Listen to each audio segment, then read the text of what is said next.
Hello friends, ஐ ஆம் teacher Vasan. தளபதி விஜய் நடிச்ச வசந்த வாசல் படத்தோட சம்மரி தான் பார்க்க போறோம். அதன் மூலமா நம்ம இங்கிலீஷும் கத்துக்க போறோம். விஜய் கம்ஸ், விஜய் வருகிறார். எங்க? டு எ சிட்டி, ஒரு நகரத்திற்கு. எதுக்கு? To become an actor. AN on அப்படின்னா என்னங்க அர்த்தம்? ஒரு அப்படின்னு அர்த்தங்களா? சரி, an ஆக்டர் அப்படின்னா ஒரு ஆக்டர், ஒரு நடிகர். டு பிகம் ஆகுவதற்கு, ஒரு நடிகராக ஆகுவதற்கு. Vijay comes to a city, Vijay ஒரு நகரத்திற்கு வருகிறார். சரி, Vijay comes to a city to become an actor. he stays அப்படின்னா அவர் தங்குகிறார். in the house of a student, ஒரு ஸ்டூடெண்டினுடைய வீட்டில். named திவ்யா, திவ்யா என்ற பெயர் உள்ள. நான் ஒவ்வொரு வீடியோலையும் சொல்லிட்டு இருக்கிறேன். ஆஃப் அப்படின்னா உடை அப்படின்னு அர்த்தம். ஏ அப்படின்னாலும் ஆன் அப்படின்னாலும் ஒரு அப்படின்னு தான் அர்த்தம். ஆஃப் அ ஸ்டூடெண்ட் அப்படின்னா ஒரு ஸ்டூடெண்டின் உடைய. இந்த ஹவுஸ் வீட்டில். நேம்டு திவ்யா, திவ்யா என்ற பெயர் உள்ள ஒரு மாணவியினுடைய வீட்டில் he stays, அவர் தங்குகிறார். சரி, he practices acting, அவர் நடிப்பு பயிற்சி செய்கிறார். loudly, சத்தமாக. எவ்ரிடே, தினமும். he practices acting அப்படின்னா அவரு நடிச்சு பிராக்டிஸ் பண்றாரு அப்படின்னு அர்த்தங்களா? loudly அப்படின்னா சத்தமாக. சரி, Divya does not like this அப்படின்னா திவ்யாக்கு இது பிடிக்கல. இப்போ எனக்கு பிடிக்கல அப்படின்னா ஐ டோன்ட் லைக், அவர்களுக்கு பிடிக்கவில்லை அப்படின்னா தே டோன்ட் லைக். இப்போ இலக்கண விதி என்னது? அவனுக்கு பிடிக்கல, அவளுக்கு பிடிக்கல அப்படின்னா he does not like, she does not like, இப்படிதானே வாக்கியத்தை அமைக்கணும். அதே போலதான் இங்கேயும் திவ்யா டஸ் நாட் லைக் அப்படின்னா திவ்யாவுக்கு பிடிக்கல. Divya does not like this, திவ்யாவுக்கு இது பிடிக்கல. பிகாஸ் ஏன்னா she wants to study, அவள் படிக்க விரும்புகிறாள். Divya does not like this because she wants to study, திவ்யா படிக்க விரும்புவதால் அவளுக்கு இது பிடிக்கவில்லை. சோ எனவே அதனால் they fight, அவர்கள் சண்டையிடுகிறார்கள், அவங்க சண்டை போடுறாங்க. a lot அப்படின்னா நிறைய. at first அப்படின்னா ஆரம்பத்துல அப்படின்னு அர்த்தம் எடுத்துக்கலாம்.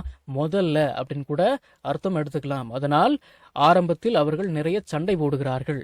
சரி, அப்புறம் ஸ்லோலி, மெதுவாக. they understand, அவர்கள் புரிந்து கொள்கிறார்கள். each other, ஒருவரை ஒருவர்.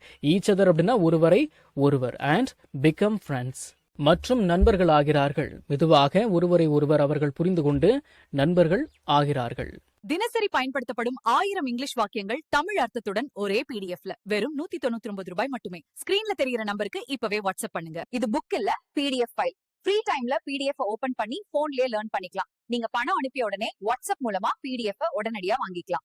சூன் அப்படின்னா விரைவில், சீக்கிரமாவே. they fall in love, அவர்கள் காதலில் விழுகிறார்கள், அவர்கள் காதலிக்கிறார்கள். சரி, but Divya's bad uncle Ganesh. Divya அப்படின்னா திவ்யா, திவ்யாஸ் அப்படின்னா திவ்யாவின் உடைய.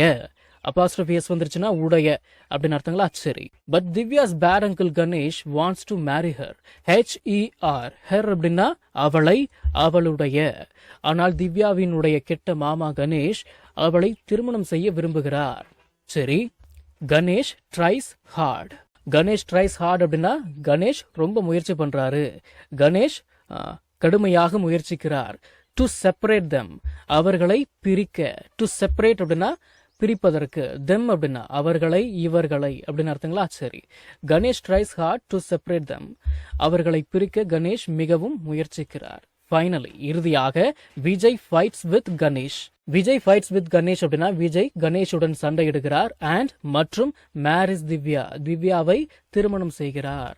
நம்ம பார்த்த எல்லா வாக்கியங்களுமே சிம்பிள் பிரசன்ட்ல தான் இருக்கு. அதனாலதான் அந்த வெர்பு கூட எஸ் சேர்ந்து வருது.